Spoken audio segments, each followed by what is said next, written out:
జిల్లాగా వెంటనే విద్యా వైద్యం అందాలంటే విద్యా వైద్యం అందాలంటే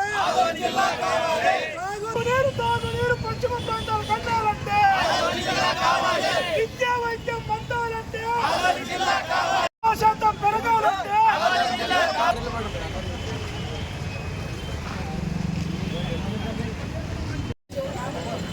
ఆదోని జిల్లా సాధన సమితి జాయింట్ యాక్షన్ కమిటీ ఆధ్వర్యంలో ఈరోజు ఎమ్మిగూరులో నిర్వహిస్తున్న 3వ నిరాదీక్షకు శుభాభినందనలు తెలియజేసుకుంటూ